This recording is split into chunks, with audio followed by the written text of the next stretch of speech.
one of the things that I'll talk about this morning in this presentation, or that I won't talk about this morning in the presentation, and you all have heard me preach single verses before, but this morning is just a single word from Matthew 28:19. The single word of go, the commandment of Jesus to go into all the world. Hey, I don't mean to interrupt my own sermon here or anything, but I just looked over and saw baby Theo Bradbury sitting over there. And yeah, you can applaud Dad. That's sweet. Not too loud. Don't wake him up. No, I'm just kidding. but no, it's good to see Sarah as well. Sorry, Sarah, you're out of the spotlight now. So I won't pick on Nathan as much now either. So, but yeah, just looking over and seeing a baby, that pleasantly surprised me and distracted me. So, what was I talking about again? back on course here. It's wonderful to see new babies in the church always. One of the things I won't talk about this morning, but is a big part of our trip, it's interesting. I always found it one of the most interesting things about missions that people have been critical of is sometimes people have been critical that when we go on these trips that we give stuff to people when we go. And I've always combated that. With the scripture. 1 John chapter 3, verse 17. John tells us this. But whoever has the world's goods. Let's just stop there for a second. We are people more blessed than any people has ever been blessed on the face of the planet in any generation of all time.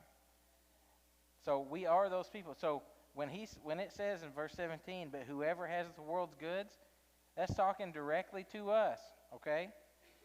And sees his brother in need, and we can look around and very easily see that here and abroad, and closes his heart against him, how does the love of God abide in him?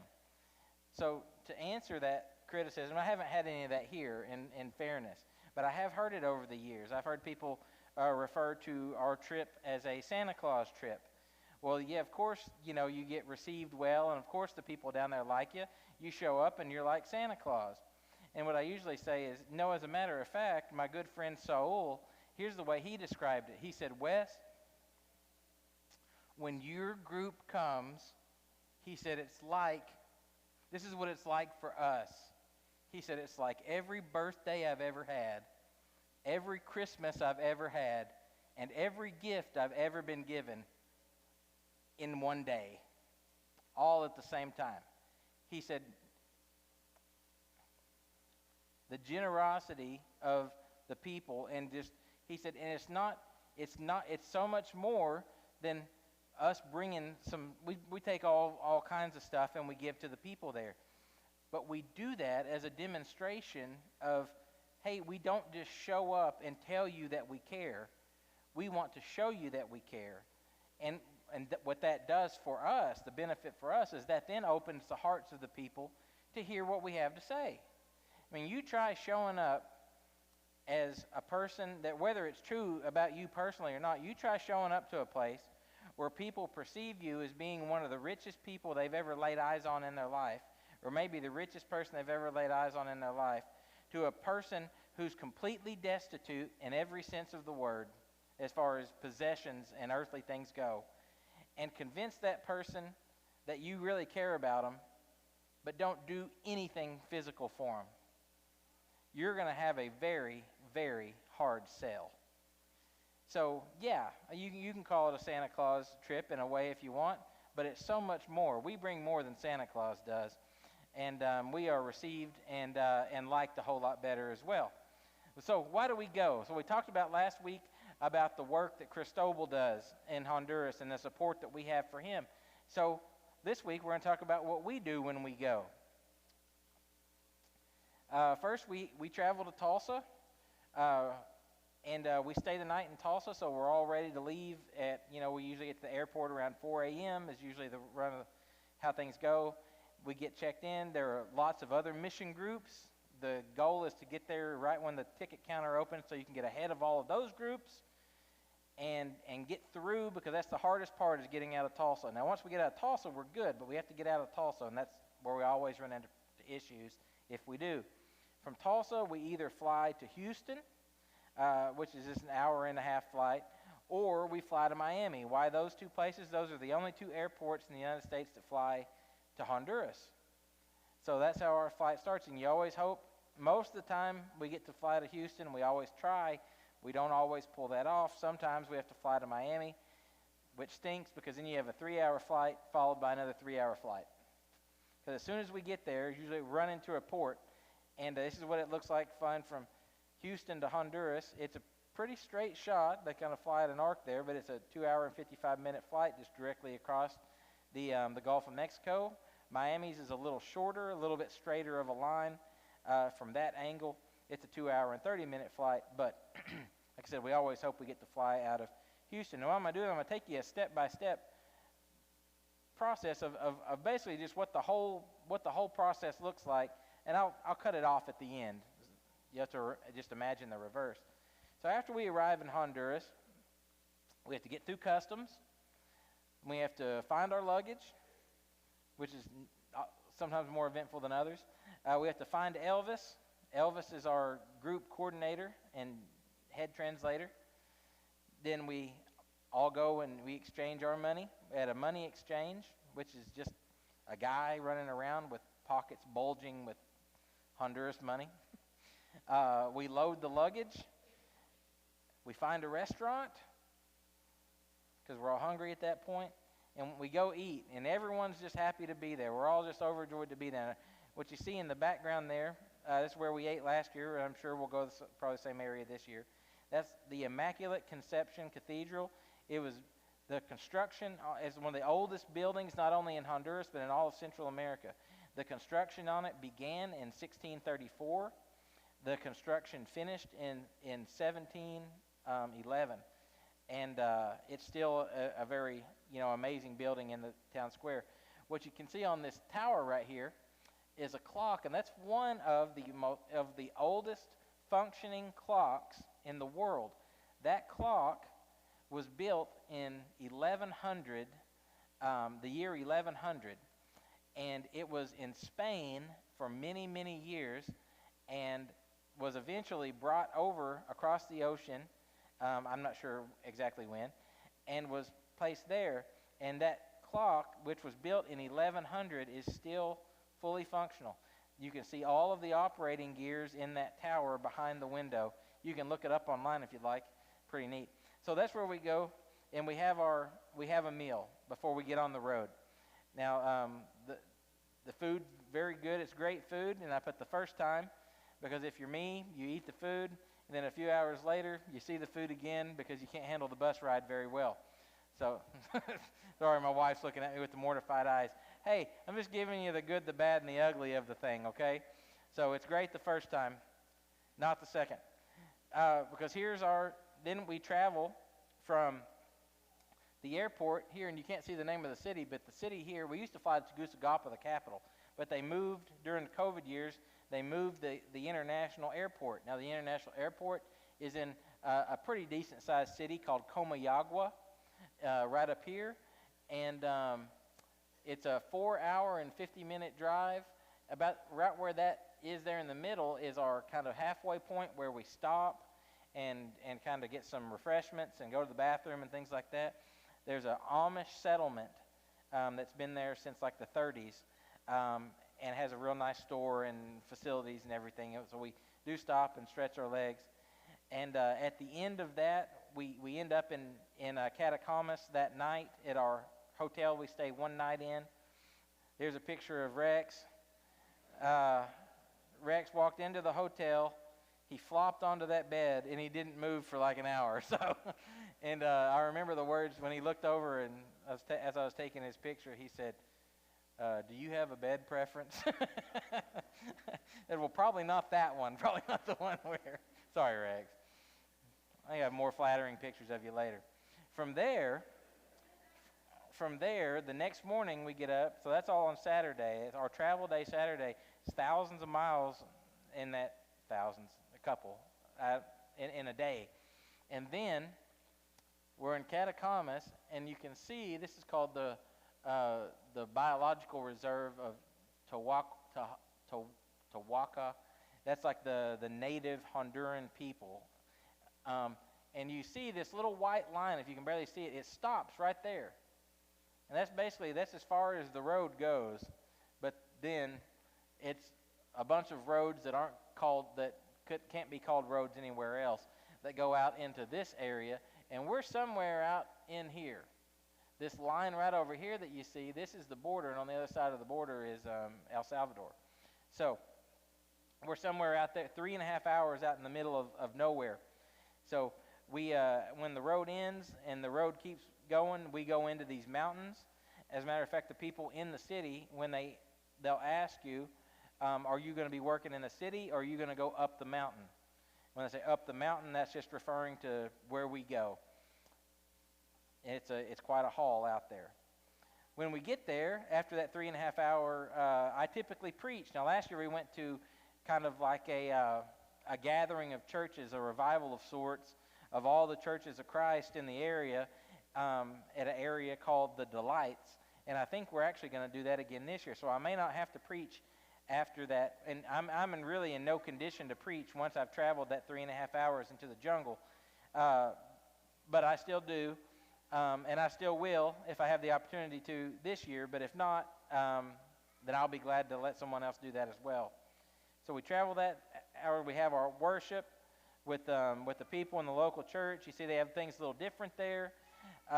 Most churches just use stackable, cheap plastic chairs.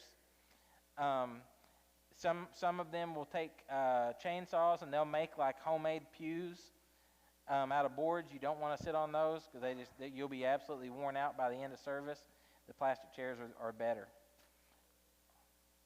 Then we go back up to, I didn't mean to do the group picture, this is from years ago, but to the La Posada de Charlie. The translation of that is Charlie's Inn. Charlie's Inn, or Charlie's Motel. A guy named Charlie built this place for missionaries years ago, and this is the place where we stay. It used to be very rough, but a bunch of American contractors went in there, and they made the place American-like, which means they put drywall everywhere. They put a ceiling in. There's actually, where this entrance is to these different dorms going down the hallway, there's double doors right here at the end of the hallway as well for added privacy. So we go in there. After that, we go to our dining hall, which is right across the way from where we stay.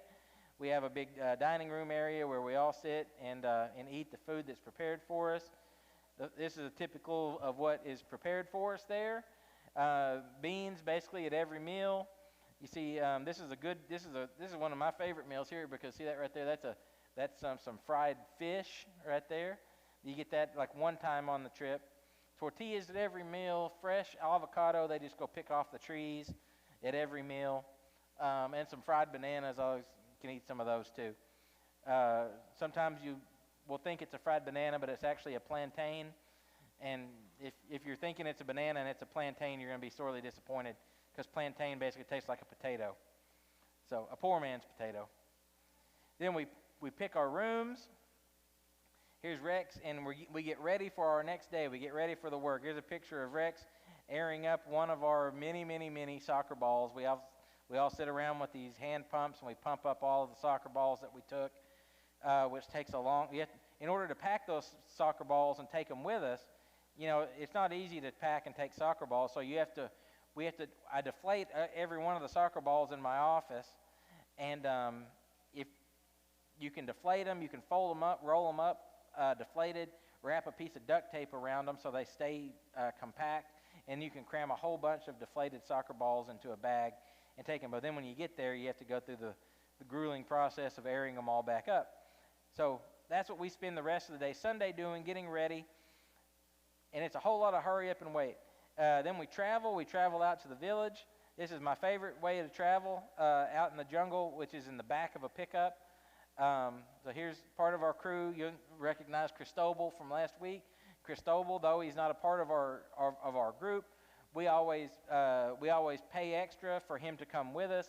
we're paying for his food so he can eat with us at where we stay, and he comes with us every day. And the great thing about this too, when we break into these communities, I say break into these communities, when we go to help these communities, what that does, and the great benefit of having Cristobal with us, is Cristobal talks to every single person in those communities.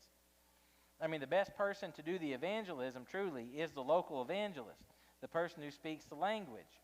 Now, I try to do some of that myself, and we'll talk to other people as well, but Cristobal's so much more effective, as you could guess. So we have him with us, and he does the work that he does. This is the other half of the truck. We cram as many back there as he can. Of course, the joke, the never-ending joke in Honduras is, how many Hondurans can you fit into the back of a truck? One more. One more. That's what somebody from Honduras tells me that joke every single year. I have to pretend that I haven't heard it. But yeah, that is the ongoing joke. And to only have like 7 or 8 of us in the back of that pickup, that's way, way, way fewer than what is the norm. When we get to the village, the first day is always it's always hard to get going, because we're always greeted by the children. You can't see what they're holding, and this is only a quarter of the children in this photo. I have photos that go around this whole field, this whole like local community field and soccer field, but there's well over 100 kids. There's only 20 in this picture here. They're all holding up signs. They try to line up the kids because they're all holding up just a letter. They say, greetings, brothers, welcome, and other things like that. And the kids all line up. Then a few people from the community will come out and speak. And that takes a while. Someone from the church will speak. They'll thank us. But as a group that's coming to work and get some work done, you're just at this point. Now, I've learned to be used to it now, but it's always fun to see new guys that are just ready to get to work, and they're all amped up. We traveled all this way. We're ready to go. And then you have to kind of sit around and wait for everyone to give their speeches. And then the kids will all do like a little show for us of sorts, and you have to sit through that. And it's all after you make it through all of that, then we can finally get to what we came to do. Here I'm going to show you what we typically go to do. We've learned that there are other things that may happen while we're there. This is what we go to do. First thing we do, we get to our work site and we find our hole. Now the hole is 10 feet deep, 4 feet square. There's usually some extra work we have to do. This one needed a lot of work to kind of smooth up those walls before we got down in the hole. I had to get all that water out of there as well. If they don't have their bricks made, we have to mix concrete right where we're at. We take these block molds. We put the concrete into the block molds. You have to pound it and make it real compact. And then you have, and lay them out on boards. They cure and they're ready to use the next day. But sometimes we have to make bricks. If we have to make bricks, that really stinks because that's hard work. Usually the bricks are already ready for us. And then we start our courses. Now we start in the bottom of the hole. Everyone usually wants to get in there at some point. Casey was our first girl that ever wanted to lay blocks in the hole, so we let everyone, if you want to do a job, we let you do a job. So she got down in there. You can barely see, but she was wearing these sandals, and like the whatever's in concrete that makes that burns you, got all over her feet, and her feet got all blistered up and stuff. So it was a bad experience for her at the end of the day, but she enjoyed it in the process. And then you see those courses all the way to the top. That's what a finished hole looks like. See, there's a little hole cut here in the bottom area. And all that hard work that you do in doing that, this is just a septic tank, is all it really comes down to. Then we put a top over the top of it. That's what you see here. We pour concrete over the top, and you see a piece of PVC pipe that runs here uphill to a gravity fed toilet. And see, we lay a slab. Some people just put the toilet directly onto the slab. We've learned that the people really love it if you build like a little cement box and set the toilet up a little higher, so I don't have to go all the way to the ground to go to the bathroom. And so then after we have the toilet set, then we take the blocks that are cut directly out of the earth, and we make an outhouse with those blocks around it. We go up and up with that, and they rub mud on the outside of it to get to the top. It has a slanted roof that they put tin on, and this is what the finished product looks like. They'll eventually put some smooth mud on that. They'll paint it, make it look nice. But all that to say, we do all that just at the end product is an outhouse. That's what you end up with at the end. Like, well, how happy would someone be to have an outhouse? Happier than you can imagine. Prior to an outhouse, I mean, I'm not trying to be crude, but guess where they go? Out in the woods, out in the jungle. And that's not safe for a multitude of reasons.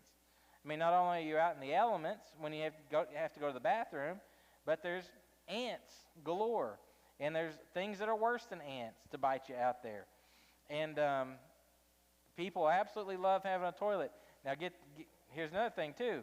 When you have a toilet, you don't get to say, this is the toilet of Wes. This is my toilet. Your toilet's you want one and build your own. No, no, no.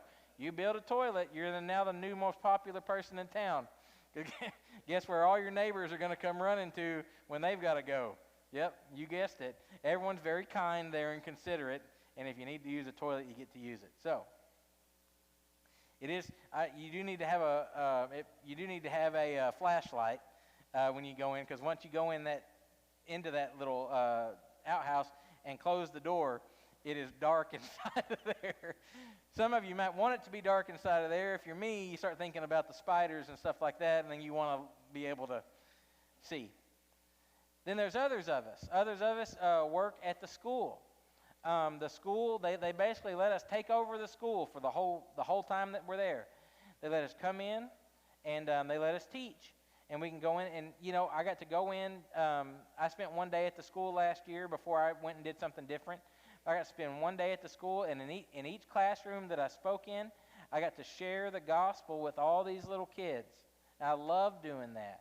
I love asking these kids and sharing the gospel with them and asking them questions and walking them through it and explaining in detail, who Jesus is, why he came to this earth, why he had to come to this earth. And that's so much fun to do and the kids are the most fun to work with anyway, because kids are kids, no matter what culture you're in. They're no different. There's no one that'll ever remind you of home more than the kids there, because kids are kids. They're a lot of fun. Here's another classroom. The schools are set up like this, where there's multiple classrooms. They all have these big open windows like that, because there's no electricity in most of the places. There's a few places at the early parts of the jungle where the electricity has gone out far enough yet. They'll eventually get it strung out to everybody, but that's going to take a long, long time. Very hot, very stuffy. Or we may end up doing something like this. Now, last year we didn't expect this. We didn't know this was coming, but we ended up doing a water project instead of outhouses. We usually do multiple outhouses. Last year we did a water project. So as you can see, there is a trench being dug where pipe is going to be laid that is going to run miles and miles through the jungle to eventually to a pump house at a great big river. It's kind of like the Mississippi River. It's a giant river in Honduras that never goes dry, and out in the middle of the rainforest. And there's water pumped from pump houses there to all the villages that can reach it with pipe, basically. And what we were doing was running, and the reason we ended up doing this water project, because we were working in the first village that I've ever worked in that did not have water. No one had any water at their house. So what they'll do is we ran the water pipe to a kind of a centralized place, and then they take smaller pipes and they run those to every single house in the village, which will be all of them, that want water. Now the water, once it runs there, you have to build a basin type thing because the water runs continuously. It never stops because it's coming from a pump house at a river. But at this village that we worked at last year, the ladies still had to get up every single day. You know, you read about like the woman at the well in John chapter 4 who was going to get water to carry back. These ladies still live that primitive lifestyle. They get up every single morning. They go to the creek. They fill up their water bottles, and they usually carry. You see women carrying these giant jugs of water back to their home so they can have water for the day. Well, we did this water project so they wouldn't have to do that anymore. There's Rex. Again, you see Rex digging, and this is the look that Rex gives me when he ends up doing something that I didn't tell him that he was going to end up doing, okay? So this look, that I'll translate that for you, is, why am I digging a ditch in the middle of nowhere in the jungle? This is not what I signed up for. Rex very graciously will do whatever he's called upon to do, but then the next day, before I get there, we'll get back to Rex in a second. So then I was asked to teach those ministry students of Cristobal's last year. They said, hey, can you teach these students for a couple of days? Well, what does it mean to teach those students from a couple of days? Well, what it ended up meaning was for teaching after breakfast, going to the village, and teaching from morning until dinner time. Teaching, I don't know how many hours it was of teaching, but teaching all day long for 2 straight days, teaching these future teachers. And it was a pleasure to do that. In those 2 days, just to let you know what I covered last year, in those 2 days, I basically taught the parable of the prodigal son. That's what I spent all my time teaching. And we had a very good time doing that. Rex, as you see, he abandoned the ditch digging and became one of the teachers. Here's our retired ditch diggers. My buddy Dave here in the middle. Here's one of our translators. His name's Williams. Here's a teacher at the school, another teacher at the school. This is another teacher and the school principal, a translator who works for Predizan, not a translator, but a minister who works for Predizan on their evangelism crew. And there's Rex. Rex did 1 day of the ditch digging, and then did he spend the next days at the school? Spent 2 days at the school working with the kids, which I think he's probably going to end up doing again. So I think he enjoyed that. So here they are, and so we do all that work. We do whatever work we're called upon to do. We do as much of it as we possibly can. We try to spoil the people as much as we can. We bring them food every day, and the families that we're working with, we bring them food. We bring them. We have different gifts and things we know that they'll like, that'll be very useful things for them in their life. Like my buddy Dan always takes, for instance, he always takes with him a whole bunch of solar lights, and he hangs those lights in and around their house, so these people we're working with can have light after the sun goes down. The sun goes down every day in Honduras at 5 p.m. And when I say the sun's down, at 5 p.m., and between 5 and 5:10, it gets dark, completely dark. And if you live in a home in a village, you could build a fire, but it's already so unbelievably sweltering hot, you don't want to do that. So basically what the people do there is once the sun goes down, they go to bed. We have people going to bed at 5:30. But then the sun comes up in Honduras at 4 a.m. That's why we all sleep with eye mask on, or most of us do. I don't think everybody does, but I don't know how people do it that don't, because the roosters start crowing at midnight, and the roosters crow from midnight the rest of the day. They never stop. Drive you absolutely crazy. Drives me absolutely crazy. And but every single year, I wake up and instantly go into a panic that I've overslept, even though you can't really do that there, because it's completely bright. And then I'll look at my clock, and my clock will say 4:45. but it's full light. The sun comes up at between 4:30 and 4:45. It gets bright. So I put my eye mask on and go back to sleep, and if I can, earplugs and eye mask. That's what I sleep in Honduras, with little fans. You'll never see, after we say our goodbyes, we travel back into town. You'll never see a happier Rex than Rex who eats a cheeseburger after eating beans in the jungle for a week. So, sorry, Rex, you got to be picked on a whole bunch in this one. Yeah, but so we go to we get to a restaurant that has, food that we really want to eat. We all eat a big meal. We do the trip in reverse. We go back to Catacamas from the jungle. We stay one night there at the hotel, and then the next morning we get up early and we hit the road for our 5-hour ride back into the city. We get back to Comayagua. We clean up. We go do some touristy things. We go back to the little town square, buy some souvenirs, eat a good meal, and then we here's the church at the beginning of the slideshow. Here's our group at the very end from last year. We'll have a bigger group this year. Our first year coming back from COVID of getting to go back, we just had the 6 of us last year, and but this year we already have more than that committed, so we're looking forward to go back. One other thing that we do in the village that we didn't do last year, because my friend Weston, who's a soccer coach, he, during the week, while part of the kids are being worked with in the school with our group, the other half of the kids they send out to the soccer field. And my buddy Weston, he does a soccer clinic for all the kids in the village. And then after lunch, they swap, and the other half of the kids come out, and they usually just break them up by ages, older kids in the evenings, younger kids in the morning. And Weston, not only does he do a soccer clinic with the children all the children in the village, he also teaches them.